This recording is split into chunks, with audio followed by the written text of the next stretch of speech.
Ang susunod na programa ay rated PG. Ito ay nangangailangan ng patnubay at gabay ng magulang para sa mga batang manunood. Isang sekreto na lang ang hindi pa nabubunyag kung sino ang salarin sa pagtulak kay Lolo Pepe sa tulay na naging dahilan ng kanyang pagkamatay. Yun ang sekreto ni Zoe. Ang galing magpalusot ni Zoe dahil napaniwala niya si Doc RJ na hindi niya alam na hindi pala siya tanyag at ginawa pa niyang sinungaling si Justin kahit patay na ito. Handa si Doc RJ na tanggapin si Zoe bilang anak niya kahit hindi sila magkadugo, pero sa oras na malaman niya ang krimen ni Zoe, siguradong siya pa ang magpapakulong dito.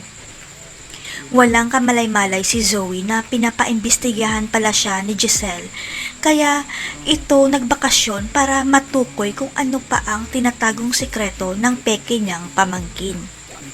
Muntik namang malagay sa panganib ang buhay ni Doc Kim dahil kay Doc Carlos.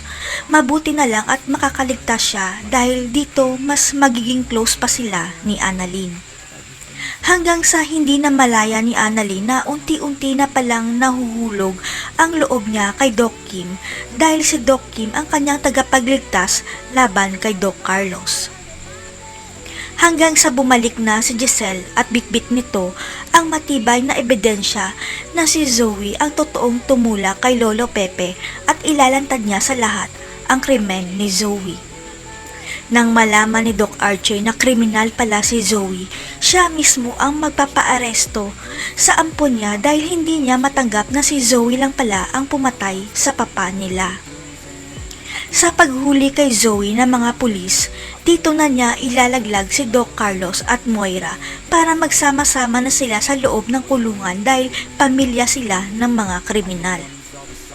Sa wakas matatahimik na ang buhay ng mga tanyag kaya aalokin na ni Doc Kim si Doc Annalyn na magpakasal na silang dalawa kasabay sa pagpapakasal ni Doc RJ at Lynette.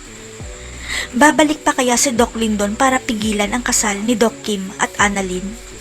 May season 2 pa kaya ng abot kamay dahil makakatakas pa si Zoe sa kulungan? Abangan.